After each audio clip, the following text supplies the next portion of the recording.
Magandang araw mga ka-channel, panibagong araw, panibagong content na naman po tayo.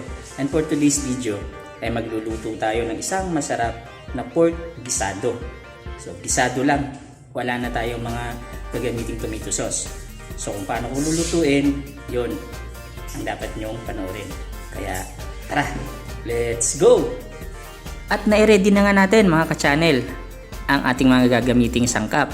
Naiwa-hiwa na natin yan ayon sa sizes. Yung ating karne ay hiniwa lang ng maliliit.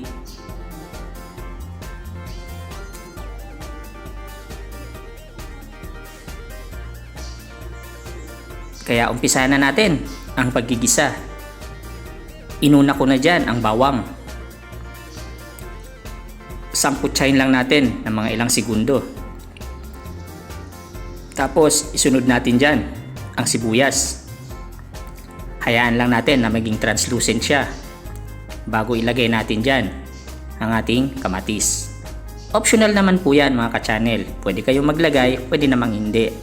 Ako kasi pampadagdag yan ng attraction para dun sa ating niluluto.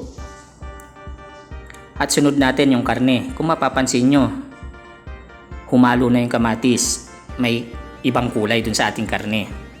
Yun ang purpose ko sa kamatis maliban dun sa flavor na idadagdag niya. Hayaan lang natin kumulo yan para lumabas yung sarili niyang katas. Tapos halu-haluin lang natin. Pag okay na po na ganyan na ang kulay niya, pwede na nating timplahan yan. Maglagay na tayo dyan ng paminta. Pagkatapos ilagay na rin natin dyan yung aning dahon ng laurel at magic sarap. Ilagay na rin natin dyan yung ating gagamiting pampalasa, toyo, at ang oyster sauce. Haluin lang natin yan mga ka-channel para makorporate yung mga nilagay natin.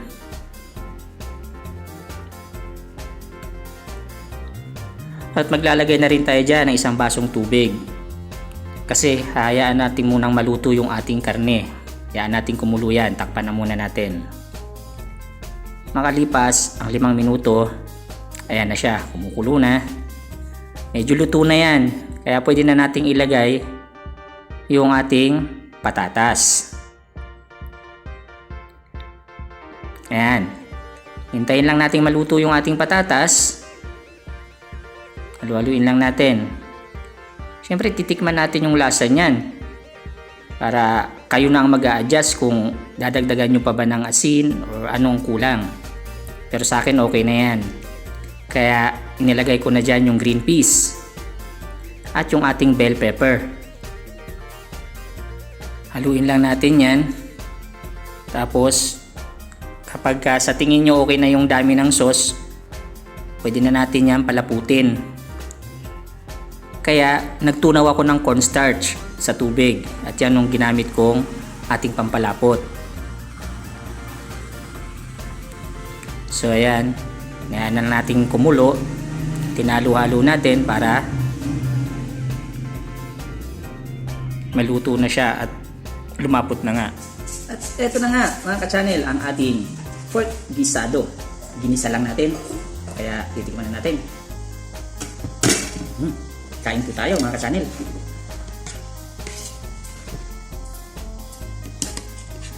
Siguradong mapaparami na naman ang kain natin ito. Sinimplahan lang natin yung ating luto mga ka-channel para hindi na tayo masyadong magastusan. Wala nang atay, wala nang tomato sauce.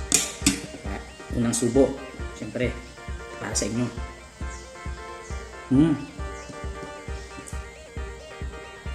Panalo na naman mga ka-channel. Napakasarap. Subukan nyo rin. Napakadali lang naman gawin. Pwede naman kayong hindi na maglagay ng patatas para mas nakakatipid kayo. Ako ang purpose ko kasi sa patatas is para madagdagan yung ating karne, yung ating ulam para medyo dumami.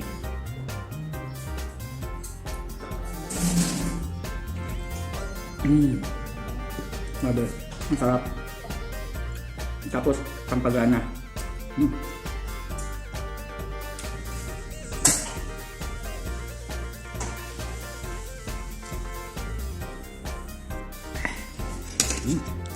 Lalong sumarap yung aking kinakain nung kinagat natin yung sili.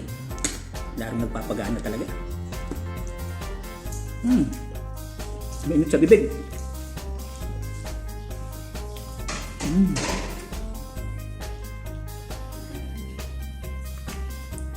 So yun mga ka-channel, ganun na kasimple yung ating nilutong pork gisado. Kaya maraming salamat sa mga nanood at sa mga viewers natin na hindi pa nakapollow. Mag-follow na po kayo para mas marami pa kayo mapapanood ng mga videos ko.